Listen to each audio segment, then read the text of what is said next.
నమస్కారం. 'మేరా యేషు యేషు' అంటూ ఒక పాస్టర్ బాగా వైరల్ అయ్యేవాడు గుర్తుందా? అతడు ఇక్కడ గాదు గానీ నార్త్ సైడు బెల్లంపల్లి ప్రవీణ్‌కి తాతలాగా ఉంటాడనమాట. అంటే మిరాకిల్స్ మీద మిరాకిల్స్ చేస్తూనే ఉంటాడు. ఈ సో కాల్డ్ సన్నాసులు, నాస్తికవాదం పేరిట రెచ్చిపోయే వాళ్ళందరూ గూడా ఎవ్వరూ వీళ్ళని క్వెషన్ చేసిన పాపానికి పోరు. ఎంతసేపు ఈ నిమ్మకాయలు, ఆ గుమ్మడికాయల చుట్టూ తిరుగుతూ ఉంటారు గానీ, వీళ్ళు మిరాకిల్స్ పేరిట జనాల్ని మోసం చేస్తున్నారే, దీన్ని క్వెషన్ చేద్దాం, జనాల్ని అవేర్ చేద్దామని చేయరు. ఇప్పుడు మనలాంటోళ్ళని క్వెషన్ చేసామనుకోండి, దీన్ని మతం కింద చూస్తారు, మతోన్మాదం కింద మారుస్తారు. మరి నాస్తికవాదం అంటే ఏంటి?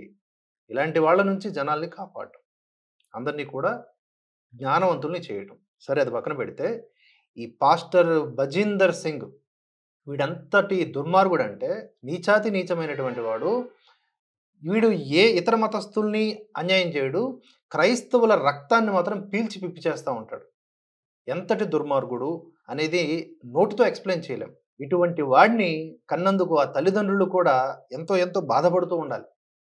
కేవలం డబ్బు సంపాదన, మతం పేరుతో, అలాగే మత మార్పిళ్ళు కొన్ని లక్షల మందిని మతం మార్చాడు. ఈ బజేందర్ సింగ్ అనేవాడు. మీరు ఒక్కసారి యూట్యూబ్‌లో వీడి వీడియోస్ చూస్తే, అరే! జనాలింత వెర్రిబాగులోల్లా వీడినెలా నమ్ముతున్నారు? చెవులు వినిపించిన వాడికి వినిపించేలా చేసేస్తాడు. కళ్ళు కనిపించిన వాడికి కనిపించేలా చేసేస్తాడు. సేమ్ పాస్టర్ బెల్లంపల్లి ప్రవీణ్ కుమార్ ఉన్నాడు గదా! వాడిలాగానే వీడు కూడా.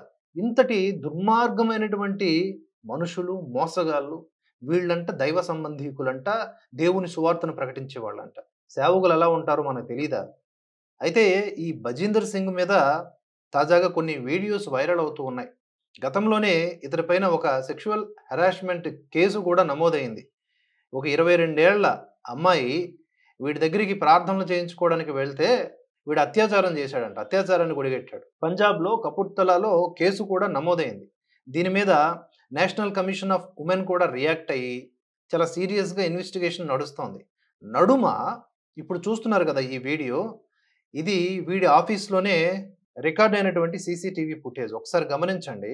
వాడు అక్కడ ఎంప్లాయీస్ వీళ్ళందరూ కూడా ఎంప్లాయీస్ అంట. చుట్టుపక్కల ఉన్నవాళ్ళు ఎంప్లాయీస్. వీడు సడెన్‌గా ఒక ఎంప్లాయీ మీదకి ఏదో విసిరాడు. పుస్తకమో ఏదో.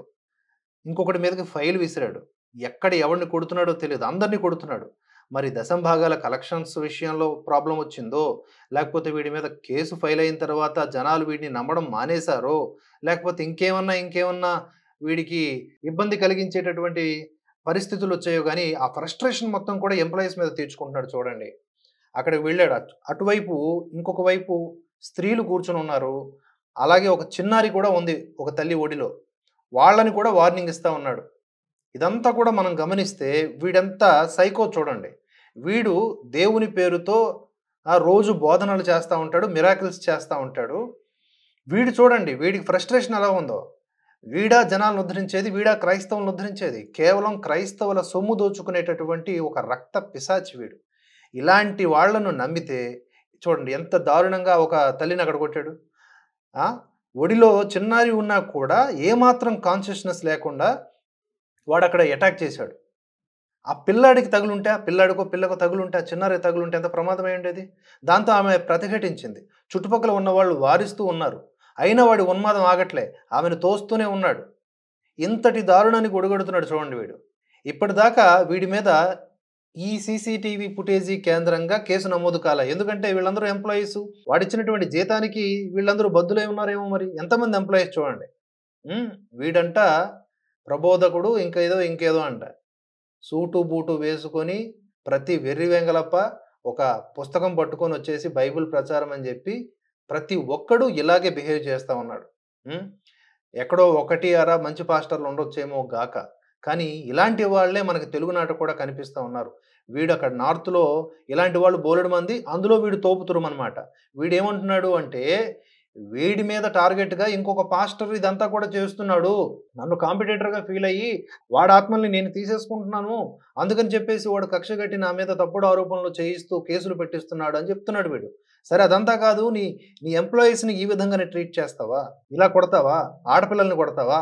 అక్కడ ఒక చిన్నారి ఉన్నా కూడా కన్ను మిన్ను కానక ఏది ఉంటే అది చేతిలో నుంచి విసిరేస్తావా?